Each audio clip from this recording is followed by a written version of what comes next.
এখনো কি বলবো ভয়ে আমাদের পশম দাঁড়িয়ে যাচ্ছে। দৌড় দাও, দৌড় দাও। এই ভিডিও বন্ধ কর, ভিডিও বন্ধ। হ্যালো গাইস, আপনারা কেমন আছেন? আজকে আমরা আপনাদের সাথে একটি ভৌতিক কাহিনী শেয়ার করতে যাচ্ছি।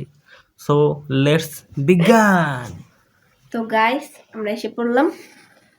এখন বাজে রাত এই যে 3:19 বাজে। কাহিনী বলি, আমরা যখন প্রথম এই বাসায় উঠবো তখন আশেপাশে অনেক মানুষ বলতো যে এই বাসায় ভৌতিক কাহিনী আছে অনেক। তো আমরা তখন সেটা বিশ্বাস করতাম না, মানে এসব দিকে কোনো খেয়াল ছিল না। তখন আমরা এই বাসায় উঠি নতুন, উঠার পরে আমাদের দোতলার একটা আন্টি ছিল, উনি যখন নামাজ পড়তো বাসায় কেউ ছিল না, তখন নাকি তার পেছন থেকে যে চেয়ার থাকতো চেয়ারটা টান দিয়ে নিয়ে যেত।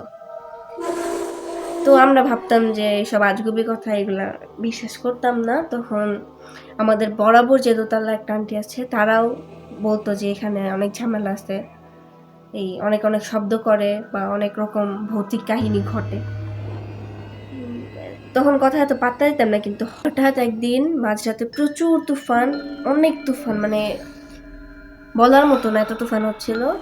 তো আমাদের বাসার সবাই জাগনা ছিলাম আমরা, মানে কি বলবো, মানে ওই দিন হুট করে কান্নার আওয়াজ ভেসে আসে।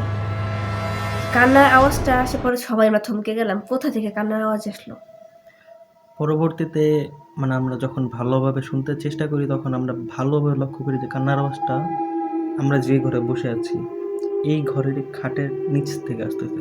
আমরা প্রথমত ভাবছি যে হয়তো বা আশেপাশে কোনো বাচ্চা কান্নাকাটি করতেছে, বাট তখন যখন ভালো করে খেয়াল করি যে খাটের নিচ থেকে একটা কান্নার আওয়াজ ভেসে আসছে, বাচ্চার কান্নার আওয়াজ, তখন থেকে আমাদের মনে এই ভয়টা ঢুকে। তারপর আস্তে আস্তে এই কাহিনীর পর আমরা আতঙ্কিত হয়ে যাই যে এখানে তো আসলে ভৌতিক কোনো কাহিনী হচ্ছে। তারপর দেখলাম আস্তে আস্তে ঘুমের মধ্যে খাট নাড়ায়, তারপর বাহির দিয়ে কোনো একটা বাচ্চার মতো কেউ একজন হেঁটে যায়, কিন্তু যায় যে ফিরে আর আসে না। যখন সে যায় তখন তার ছায়াটা শুধু দেখা যায়, কোনো বডি পার্ট কিছু দেখা যায়, শুধু দেখা যায় একটা বাচ্চার ছায়া ভেসে যাচ্ছে। পরবর্তীতে আমরা জানার চেষ্টা করি, অনেক আগের যারা মুরব্বী আছে তাদের সাথে কথাবার্তা বলি, জিজ্ঞেস করি যে এখানকার মূল রহস্যটা কি। রহস্য যখন জানতে যাই তখন আমরা খুঁজে পাই যে এখানে এই বাড়িটারই এই যে রুমের এই একটা অঞ্চল আছে একটা, এই জায়গার মধ্যে আজ থেকে প্রায় ৩৫ থেকে ৪০ বছর পূর্বে একটা বাচ্চা, প্রায় ৮ থেকে ৯ বছরের একটা বাচ্চাকে হত্যা করে এইখানে মাটির তলে পুঁতে রাখা হয়। তারপরে ২-৩ বছর যাওয়ার পরে আস্তে আস্তে এনার মানে যাকে মারা হয়েছে তার আর্তনাদ, চিৎকার, কান্না বা এইসব প্রকোপ হালকা হালকা বেশি ওঠে। এরপর আস্তে আস্তে এই বাড়িটা করা হয়। বাড়িটা করার পর থেকে এই বাড়িতে যারাই ভাড়া থেকেছে এখন পর্যন্ত, আগেও ভাড়া থেকেছে কিছু, এখনও ২-৩ জন ভাড়া থাকে, সবাই কম বেশি বলে যে তারা কান্নার আওয়াজ পায়, তারপর হুট করে চেয়ার নড়ে যায়, একটা শব্দ হয়, বা বাইরে দিয়ে ছায়ার মতো ভেসে যায়। এইসব ইত্যাদি ইত্যাদি এখন পর্যন্ত আমরা লক্ষ্য করেছি। তার মধ্যে জানা যায় যে আমরা যেই রুমে, মানে বাসাটার মধ্যে আমি যে রুমে থাকি, এই রুমের যে খাটটা রাখা হয়েছে, যে খাটটা, এই খাটের নিচে আমি যেখানে বসেছি বরাবরই এই কাজটা করা হয়েছিল। এটা জানার পরে আমরা আরও বেশি আতঙ্কিত হয়ে যাই যে এটা কী হচ্ছে। এখানে পুরা বাড়িতেই তোলপাড় করে, কিন্তু এই জায়গাটায় সে থাকে। এটা জানার পর আমরা খুবই আতঙ্কিত হই। তো এছাড়াও দেখা যেত আমি একদিন আমার বাসার মধ্যে, আমার রুমে কেউ ছিল না, আমি ফোনটা রেখে একটু বাইরে চলে গেছিলাম। তো বাসায় আমার রুমে কেউ ঢুকেনি, আমি মনে হয় 10 মিনিটের মতো বাইরে ছিলাম। তো আইসা আমার ফোনটাকে, আমার স্পষ্ট মনে আছে আমি ফোনটাকে এখানে রেখে গেছিলাম যে খাটের উপরে। আইসা বাসার মধ্যে কোনো জায়গায় আমার ফোন পাওয়া যাচ্ছিল না। হঠাৎ উনি দেখতে পান যে আমার ফোনটা ওই পাশে একটা টেবিল আছে, টেবিলের নিচে কে যেন রেখে দিয়েছে। তারপরে আমার বাসার মানুষকে ডাকা হলো, তারপর বলছে আমার তো রুমে কেউ যায়নি।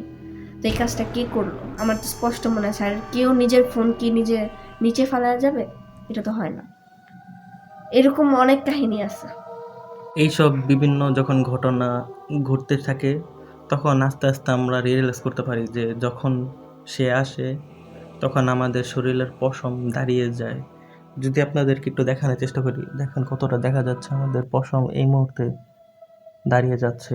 হয়তো সে আসছে আশেপাশে, এই জন্য হইতে পারে আছে। কারণ রাত বাজে, এখন আপনাদেরকে দেখালাম আমি 3টা প্রায় 25-এর মতো বাজে, রাত 3টা 25 বাজে।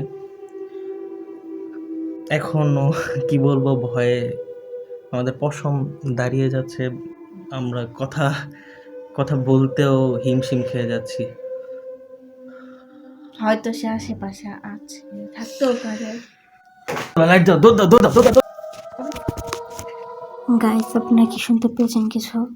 আমরা বাসার মধ্যে কেউ নেই, বাসা পুরো ফাঁকা, রাতে বাজে 8:30টার উপরে। এখন আওয়াজটা শুনে মনে হচ্ছে আসলে সে এসেছে। আমরা ভয়ে এক কোণে বসে আছি, এখন কি করবো আমরা কিচ্ছু জানি না। আমরা এতটাই আতঙ্কিত হয়ে গেছি যে বাসার মধ্যে এই ভিডিও বন্ধ কর, ভিডিও বন্ধ কর।